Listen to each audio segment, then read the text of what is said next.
بسم اللہ الرحمن الرحیم۔ السلام علیکم۔ ایک بدبخت شوہر کی کہانی، اسی کی زبانی۔ میری عمر ان دنوں صرف 30 سال تھی، لیکن میں ابھی شادی کے لیے تیار نہیں تھا کہ ایک رات معمول کے مطابق میں پڑھائی سے گھر واپس آیا تو اماں نے مجھے ایک عجیب بات بتا دی۔ کہنے لگیں کہ بیٹا، تمہارے بھائی کی شادی ہے، اس لیے تم کچھ دن کی چھٹیاں لے لو۔ مجھے حیرت ہوئی تھی کہ شادی سے پہلے کوئی بات مجھے نہیں بتائی گئی، اچانک بھائی کی شادی تیار ہو گئی، پر میں کیا جانتا تھا کہ بھائی کی شادی کے دن میرے ساتھ جو ہوگا وہ میری زندگی کو بدل کر رکھ دے گا۔ میرے بھائی کی شادی امی کی بھانجی سے ہونا طے پائی تھی۔ امی اپنی بھانجی کے لیے بہت زیادہ خوش تھیں کہ اب وہ ان کی بہو بن جائے گی، لیکن میرا بھائی اس شادی سے کہیں بھی مجھے مطمئن نظر نہیں آ رہا تھا۔ اسی لیے میں نے سوچا تھا کہ بھائی کو خوش کروں گا، اسے ہنساؤں گا، لیکن میرے رونے کے دن قریب آ رہے تھے، یہ مجھے معلوم نہیں تھا۔ میں اپنی کلاس میں ہی ایک لڑکی مریم سے محبت کرتا تھا، اسی سے شادی بھی کرنا چاہتا تھا، لیکن عین نکاح کے وقت جب مولوی صاحب میرے بھائی کو ڈھونڈنے لگے تو پتہ چلا کہ بھائی اس گھر میں موجود نہیں ہے۔ اماں نے مجھے بھائی کو ڈھونڈنے کے لیے بھیجا، لیکن بھائی مجھے کہیں پر نہیں ملا۔ اگر مجھے پتہ ہوتا کہ واپسی پر مجھے کیسے حالات کا سامنا کرنا پڑے گا تو شاید میں بھی اپنے بھائی کے ساتھ پیچھے پیچھے بھاگ ہی جاتا، لیکن ایسا کچھ بھی نہیں ہوا۔ میرا بھائی تو نہ ملا۔ میں واپس آیا تو اماں نے اپنی چادر میرے پاؤں میں لا کر رکھ دی اور میرے آگے ہاتھ جوڑ کر بولیں، بیٹا، خدا کے لیے میری عزت، میرا مان رکھ لو، ورنہ میں تمہیں کبھی اپنا حق معاف نہیں کروں گی۔ ایک بیٹے نے تو مجھے عین وقت پر اپنی اوقات دکھا دی۔ اب تم ایسا مت کرنا میرے بچے، میں نے تمہیں پال پوس کر بڑا کیا ہے، خدا کے لیے بیٹا میرا مان رکھ لو، ورنہ میرے میکے والے ساری زندگی ہی سوچیں گے کہ میں نے ان کی بیٹی کا مذاق اڑایا ہے، سارے بازار ان کا تماشا بنایا ہے۔ اب تم ہی نے میری مدد کرنی ہے۔ اماں، میں کیا کر سکتا ہوں؟ میری بات سن کر اماں پھر سے رونے لگیں۔ بیٹا، بس تم اس لڑکی سے نکاح کر لو، میری بھانجی سدرا بہت نیک بچی ہے، عالم دین ہے، تمہیں ہمیشہ خوش رکھے گی۔ اماں، مجھے ماڈرن لڑکیاں پسند ہیں، آپ کو یہ بات سمجھ کیوں نہیں آتی؟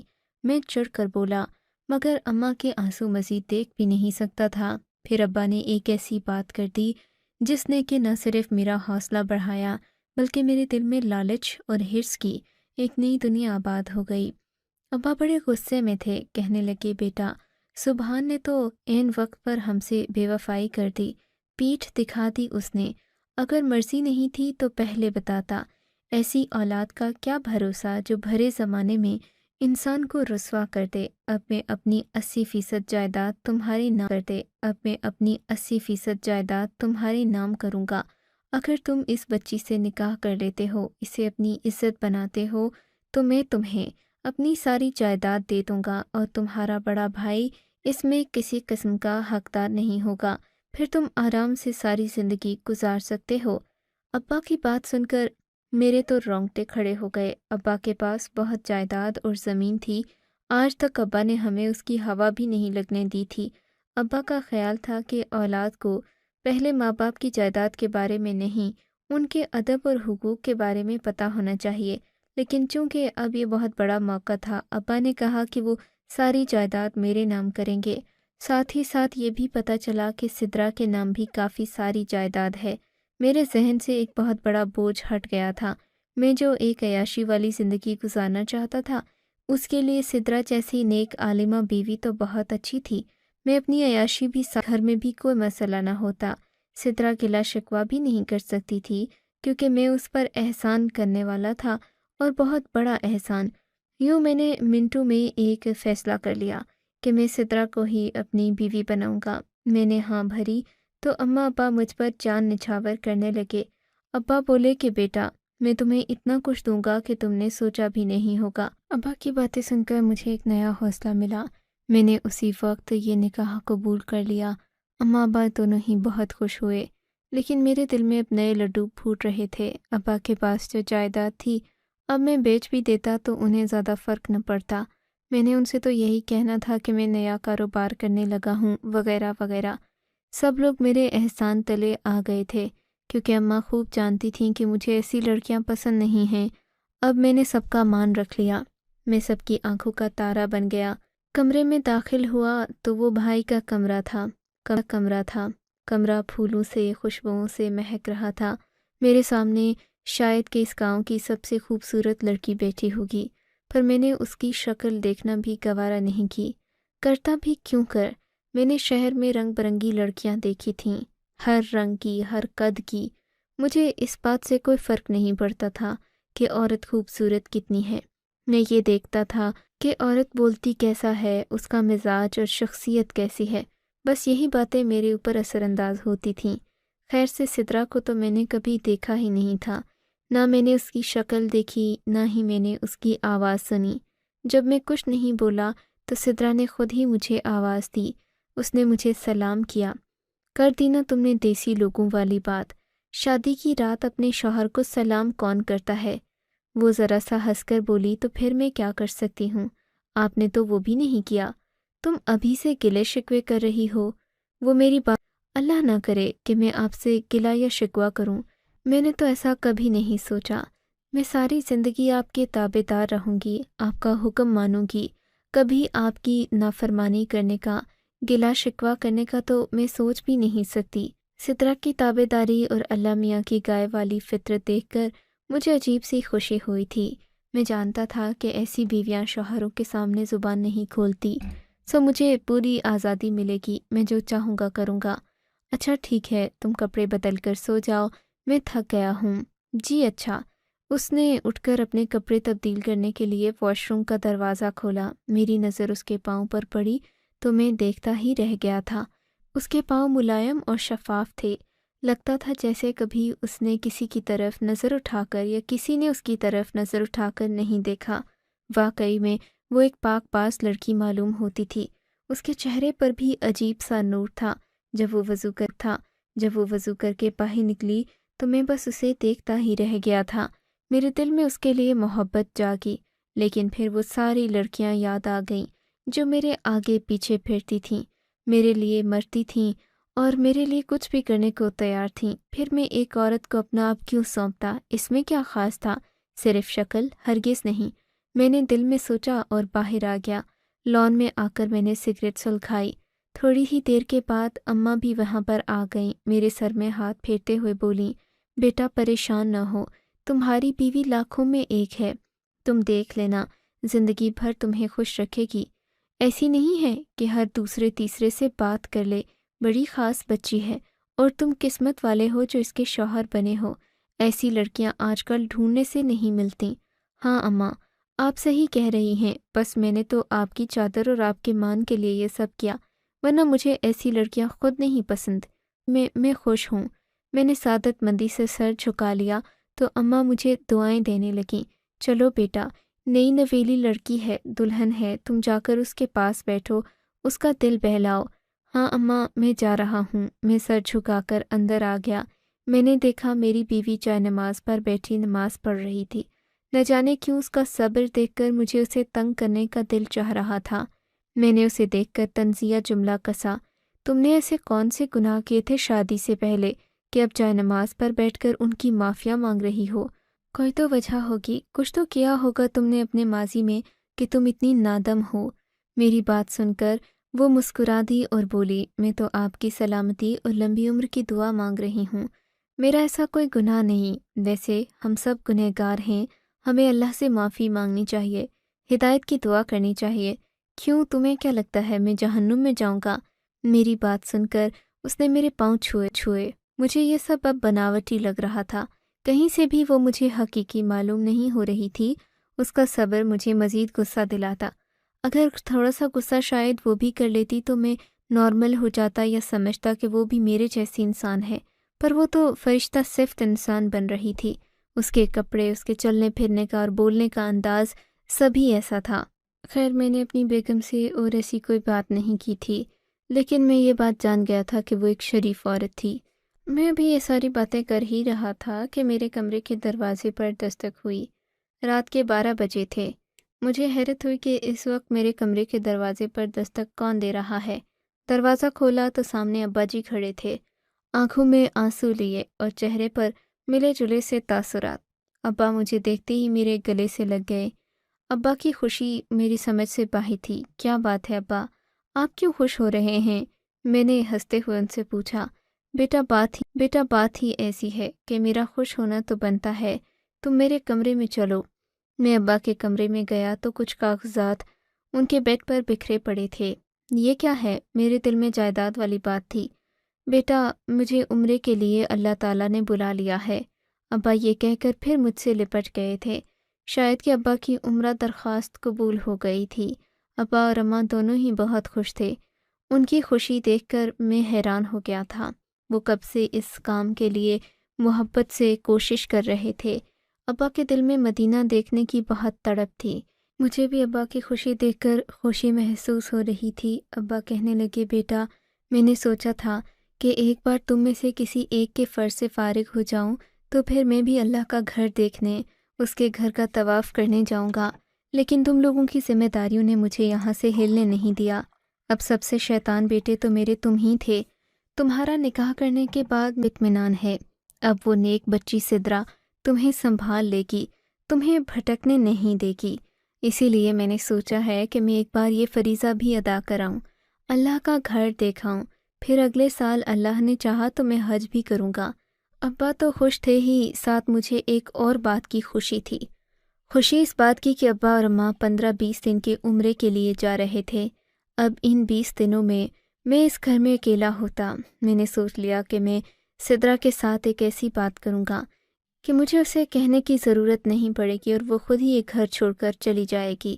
میں سدرا کے کمرے میں گیا، وہ اسی طرح ناٹک کر رہی تھی، نیک اور فرشتہ صفت بننے کا ناٹک۔ نماز کے بعد بیٹھی ذکر کر رہی تھی۔ میں اس کے پاس بیٹھ گیا۔ میں نے کہا، سدرا تم تو بہت نیک عورت ہو، کیا تم کسی غیر محرم کے سامنے بیٹھنا پسند کرو گی؟ استغفر اللہ، ہرگز نہیں۔ سدرا اپنے کانوں کو ہاتھ لگا کر بولی، تو پھر تم میرے دوستوں کے سامنے بھی یقیناً نہیں آؤ گی؟ جی ایسا ہی ہے، میں آپ کے دوستوں کے سامنے نہیں آ سکتی، میں شرعی پردہ کرتی ہوں۔ تو پھر ٹھیک ہے، میں تمہیں تمہارے اماں ابا کے گھر چھوڑ آتا ہوں، کیونکہ جب تم یہاں سے جاؤ گی تو میں اپنے دوستوں کو گھر بلاؤں گا۔ اماں ابا بھی جا رہے ہیں، تمہیں پتہ ہے یہ موقع بار بار نہیں آتا، میرے دوست میرے گھر آنا چاہتے ہیں، اسی وجہ سے میں انہیں یہاں لاتا نہیں کہ تم ایک نیک بیوی ہو، شریف عورت ان لوگوں کے سامنے آئے گی تو پھر اچھا نہیں ہوگا۔ جی ایسا ہی ہے، لیکن اس کے لیے میری ایک شرط ہے۔ وہ کیا؟ میں نے حیرت سے پوچھا۔ وہ میں آپ کو تھوڑی دیر کے بعد بتاؤں گی۔ یہ کہہ کر سدرا جائے نماز سے اٹھ گئی، اماں ابا سے جا کر ملی، ان کو مبارکباد دی۔ میرے ذہن میں بار بار یہی بات آ رہی تھی کہ سدرا کے ذہن میں اس بات کو لے کر کیا شرط ہوگی۔ میں نے اپنے دوستوں اور لڑکیوں کو بھی بتا دیا تھا کہ میرے اماں ابا جا رہے ہیں تو تم لوگ پارٹی کرنے کے لیے آ جانا۔ اب تو ہر روز میرے گھر میں پارٹی ہوا کرے گی، نوجوان لڑکے لڑکیاں مل کر رات بھر ناچتے ہیں اور اس بے حیائی کو پارٹی کا نام دیتے ہیں۔ میں بھی خوش تھا اور میرے سبھی دوست بھی۔ میرے زیادہ تر دوست امیر تو نہیں تھے، لیکن بے حیائی کے کاموں میں ان کا جواب نہیں تھا۔ وہ ہر بات میں اسی طرح ہلا گلا کرتے تھے۔ میں اپنے دوستوں کی ان حرکتوں کی وجہ سے کافی بار مشکل میں بھی پھنس چکا تھا، لیکن اماں ابا کا پیسہ ہی تھا جو ہر بار مجھے بچا لیتا تھا۔ کہیں نہ کہیں میرے تعلقات بھی تھے، انہی تعلقات نے مجھے بچا رکھا تھا۔ خیر سے آج کل تو گھر میں پارٹی تھی تو مجھے فکر نہیں تھی۔ ہم لوگ کون سا باہر کسی ہوٹل میں جا رہے تھے جو ہمیں پولیس روک دی۔ مزے کی بات یہ ہے کہ میرے کسی دوست کو یہ نہیں پتہ تھا کہ میری شادی ہو چکی ہے اور میری بیوی بھی ہے، کیونکہ میں نے کبھی بھی انہیں یہ نہیں بتایا تھا کہ میں شادی ایک ایسی لڑکی سے کروں گا۔ بہرحال رات ہوئی تو سدرا میرے پاس آئی۔ وہ مجھے عجیب نظروں سے دیکھنے لگی، جیسے سب کچھ جانتی ہو۔ آپ واقعی میں پارٹی کریں گے؟ ہاں میں پارٹی ہی کروں گا، میرے دوست ہیں جو یہاں آنا چاہتے ہیں، اگر تمہیں رکنا ہے یا تم انہیں دیکھنا چاہتی ہو تو تمہاری مرضی، لیکن تم تو یہ نیک نامی کا ڈرامہ کرتی ہو تو پھر اس کا کیا بنے گا؟ تم تو غیر محرموں کے سامنے نہیں آتی نا؟ ہاں جی ایسا ہی ہے، لیکن مجھے آپ کے لیے افسوس ہو رہا ہے، ڈر لگ رہا ہے مجھے آپ کے لیے کہ بدھ کی رات آپ کے ساتھ کیا ہوگا۔ بدھ کی رات آپ کے ساتھ کیا ہوگا سے کیا مراد ہے تمہاری؟ میں چونک کر بولا تھا، کچھ نہیں، جب تک آپ اچھائی اور برائی کے فرق کو سمجھ نہ لیں تب تک میں کچھ نہیں کہہ سکتی، اور نہ ہی میں آپ کو زبردستی کچھ منوا سکتی ہوں۔ ہاں بالکل صحیح بات ہے، اور منوانے کی کوشش بھی مت کرنا۔ تم جانتی ہو کہ میں نے تم سے یہ شادی اپنی خوشی سے نہیں، اماں ابا کی خوشی کی خاطر کی ہے، ورنہ تو تمہارا شوہر، جسے شاید تم نے بات نہیں کی، وہ اس گھر سے ہی چلا گیا تھا اور ابھی تک واپس نہیں آیا۔ بس فون کر کے اس نے بتا دیا کہ وہ تم سے شادی نہیں کرنا چاہتا تھا۔ یقیناً کوئی نہ کوئی وجہ ہوئی ہوگی نا، تم ہی نے کچھ کیا ہوگا یا تمہاری شوہرت ایسی ہوگی۔ میرے بھائی کو پتا ہوگا کہ تم ہو کیسی، تمہارا کردار، تمہاری نیت سب معلوم ہوگا اسے، اسی لیے تو بھاگ گیا وقت پر۔ یہ سن کر سدرا رونے لگی۔ آخر کو وہ بھی ایک عورت تھی اور ایک انسان بھی، وہ بھی حساسیت اور جذبات والی۔ میری کسی بات پر اس نے کوئی چونچا نہیں کی۔ اماں ابا کے جانے کے بعد وہ خود ہی کہنے لگی کہ آپ مجھے لے کر چلیں، میں اپنے اماں ابا کے گھر جانا چاہتی ہوں۔ میں نے کہا ایک دن اور رک جاؤ، تم نے اپنی شرط بھی تو منوانی تھی۔ بولی کہ میری شرط اور کچھ نہیں تھی، صرف اتنی تھی کہ آپ فجر کے وقت نماز پڑھ لیا کریں۔ فجر کی نماز کبھی نہیں چھوڑتے، چاہے دنیا ادھر سے ادھر ہو جائے، چاہے آپ سے باقی نمازیں بھی چھوٹ جائیں، کہ نماز ایسی نماز ہے جو آپ کی باقی نمازوں کو طے کرتی ہے کہ آپ اللہ کے راستے سے اپنے دن کا آغاز کرتے ہو، تو وہ پورا دن آپ کو اپنی حفاظت میں رکھتا ہے۔ میں اس کی بات سن کر متاثر ہوا تھا۔ مجھے تو لگا تھا وہ مجھ سے کوئی پیسے مانگے گی یا کوئی ایسی چیز مانگے گی جس سے اسے فائدہ ہو، لیکن اس بیچاری نے میرے ہی فائدے کی بات کی تھی۔ اس بات پر میں تھوڑا سا پریشان بھی ہوا، دل میں پشیمانی بھی ہوئی کہ میں اسے اتنا غلط سمجھتا تھا۔ سمجھتا نہیں بھی تھا تو منہ سے تو یہی کہتا تھا کہ تم بری ہو، غلط ہو، تم مجھے لوٹنا چاہتی ہو، کھانا چاہتی ہو۔ خیر ایسی سب باتوں سے تو اسے کوئی فرق نہیں پڑتا تھا، وہ صبر کا پتلا بنی ہوئی تھی۔ تھوڑی ہی دیر کے بعد اس نے اپنا سامان پیک کر لیا۔ میں دل میں اداس ہو رہا تھا، لیکن میں نے اسے اس بات کا اظہار نہیں کیا۔ میں اسے گاڑی تک چھوڑ کر آیا، وہ اپنے اماں ابا کے گھر چلی گئی۔ اس کے جانے کے بعد گھر میں عجیب سی بے رونقی ہو گئی۔ لگتا تھا جیسے ایک نہیں 10 لوگ گھر سے نکل گئے ہوں۔ گھر بہت خالی خالی لگ رہا تھا۔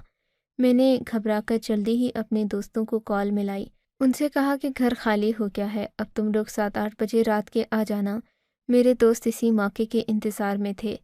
میرے دوستوں کے آنے سے گھر میں ایک نئی رونق لگ چکی تھی۔ ہر طرف گانوں کی آواز اور دھوم دھڑکے والی لڑکیاں بھی وہ جنہیں میں کافی عرصے سے جانتا تھا۔ مجھے دیکھ کر وہ آج خوش تھیں۔ میں نے سب کے لیے چھوٹے چھوٹے گفٹ پیکٹ رکھے ہوئے تھے جو کہ میں نے انہیں دے تو وہ لالچ کی ماری خوش ہو گئیں۔ ان کو تو یہی چیزیں بھاتی تھیں، ان کے دل پر لگتی تھی ایسی چیزیں۔ ساری لڑکیوں کو تحفے دینے کے بعد ہم نے ڈانس پارٹی کا آغاز کیا۔ لڑکے لڑکیاں آپس میں بات چیت کرنے لگے، لیکن اسی دوران مجھے کچھ غلط ہونے کا احساس ہوا تھا۔ مجھے آج آصف اور ذیشان کے تیور کچھ عجیب سے لگ رہے تھے۔ ان کی آنکھوں میں مکاری تھی اور چہرے پر بھی عجیب سا شاطرانہ پن تھا۔ ان کو دیکھ کر لگتا جیسے وہ کوئی بات اندر ہی اندر مجھ سے چھپا رہے ہوں۔ ایک دوسرے کو وہ اشارے بھی کر رہے تھے جبکہ باقی سب لوگ دوسرے کاموں میں مصروف تھے، لیکن ذیشان اور آصف کا رویہ اور ان کا دھیان کہیں اور ہی تھا۔ میں نے ان پر نظر رکھنا شروع کر دی، لیکن پھر مجھے آمنہ نے بلایا۔ وہ میری سب سے پسندیدہ لڑکی تھی۔ اس نے کبھی بھی میرے سامنے اونچی آواز میں بات تک نہیں کی تھی، بہت عزت کرتی تھی میری۔ میں اس کے پاس چلا گیا، وہ بھی مجھ سے باتیں کرنے لگی۔ باتوں ہی باتوں میں پتہ نہیں چلا کہ کب رات کے 12 بج گئے۔ پھر ہم لوگوں نے کھانا منگوایا۔ میں نے سب کو اپنے ہاتھوں سے کھانا سرو کیا۔ سب لوگ مجھ سے بہت خوش تھے، لیکن ابھی بھی آصف کی آنکھیں کچھ اور ہی بتا رہی تھیں۔ وہ کھانے میں بھی زیادہ دلچسپی نہیں لے رہا تھا۔ میں نے اس پر زیادہ اصرار، بےچینی ہونے لگی۔ میں پچھلے کمرے کی طرف گیا تو مجھے اپنی بیوی کی آواز آئی۔ وہ مجھے کمرے میں بلا رہی تھی۔ نماز پڑھ لیں، خدا کے لیے نماز پڑھ لیں۔ میں یہ آواز سن کر حیران رہ گیا۔ وہ تو میرے سامنے میکے گئی تھی، کیا واپس گھر آ گئی ہے؟ مجھے بہت غصہ آیا تھا۔ اس کی آواز حقیقت میں میرے کانوں میں ٹکرا رہی تھی۔ اب یہ کوئی وہم ہو تو نہیں سکتا تھا، حالانکہ گھر میں موسیقی کی آواز کافی اونچی تھی، لیکن پھر بھی مجھے یقین ہو گیا کہ وہ واپس گھر آ گئی ہے۔ غصے میں میں نے اپنے کمرے کا دروازہ کھولا، دروازے کو کنڈی لگا دی، لیکن جیسے ہی میں نے دروازے کو کنڈی لگائی، باہر سے شدید قسم کی آوازیں آنے لگیں۔ آوازیں ایسی تھیں کہ سن کر میرا دل بیٹھ گیا۔ آوازیں پستول سے نکلنے والی گولی کی تھی جس نے فضا میں ایک عجیب سی چنگھاڑ پیدا کر دی تھی۔ میں اپنے کمرے کے بیڈ کے نیچے لیٹ گیا۔ مجھے بہت ڈر لگ رہا تھا، لگتا بھی کیوں نہیں کہ نیچے لیٹ گیا۔ مجھے بہت ڈر لگ رہا تھا، لگتا بھی کیوں نہیں۔ میں اپنے کمرے میں چھپا تھا۔ تھوڑی ہی دیر میں میرے کمرے کے دروازے پر دستک ہونے لگی۔ میں سمجھ گیا کہ گھر میں چور گھس آئے ہیں۔ پولیس کو میں پہلے ہی کال کر چکا تھا اور تھوڑی ہی دیر میں پولیس کا سائرن بجنے لگا۔ میرے کمرے کے دروازے کو کوئی کھول نہیں سکتا تھا کیونکہ میرے کمرے کا دروازہ بہت مضبوط تھا۔ اس کا تالا اگر 400 کلو وزن لگایا جائے تب ٹوٹ سکتا تھا۔ بلا وجہ میرے کمرے کا دروازہ کوئی توڑ نہیں سکتا تھا۔ اس کمرے میں سارا زیور، قیمتی چیزیں، پیسے، روپے، ہر طرح کے کاغذات رکھے ہوئے تھے، جبکہ میرا موبائل میں اپنے ساتھ ہی لے کر اپنے کمرے میں آ گیا تھا جب مجھے میری بیوی کی آواز سنائی دی تھی۔ تھوڑی دیر کے بعد جب پولیس آئی تو سارا ڈرامہ ختم ہو گیا۔ سب لوگوں کو پولیس گرفتار کر کے لے گئی۔ میں نے آصف اور ذیشان کا نام بھی لے لیا۔ وہ غریب گھر سے تھے لیکن بڑے ہی مکار اور چالاک نکلے۔ مجھے مارنے کی منصوبہ بندے ہوئے تھے۔ مجھے تو قانون پر یقین نہیں آیا کہ میرے اپنے جگری دوست میرے خلاف اتنا بڑا منصوبہ بنا سکتے ہیں۔ ان کو میری شادی کے بارے میں بھی پتہ تھا اور یہ بھی کہ میرے کمرے میں اچھا خاصا قیمتی طلائی زیور پڑا ہے۔ یہ لوگ وہ سب اٹھا کر چوری کرنے کا منصوبہ بنا چکے تھے، لیکن عین وقت پر پولیس آ گئی اور سب لوگ پکڑے گئے۔ لیکن سب سے بڑی بات جس کی طرف میں آپ کی توجہ دلانا چاہتا ہوں وہ یہ کہ اس دن میری بیوی گھر پہ نہیں تھی۔ اگلے دن وہ میکے سے واپس آئی، لیکن رات کو اس کی ایک آواز نے مجھے بچا لیا۔ شاید یہی اللہ کے بندوں کی خاص بات ہے کہ وہ وقت اور حالات کو پہلے ہی بھانپ لیتے ہیں۔ آپ کو اگر یہ کہانی اچھی لگی ہے تو اس ویڈیو کو لائک کیجیے اور اس طرح کی مزید کہانیاں سننے کے لیے ہمارے چینل کو ضرور سبسکرائب کیجیے۔ کہانی سننے کا شکریہ۔ آپ سے ملاقات ہوگی اگلی ویڈیو میں۔ تب تک کے لیے اللہ حافظ۔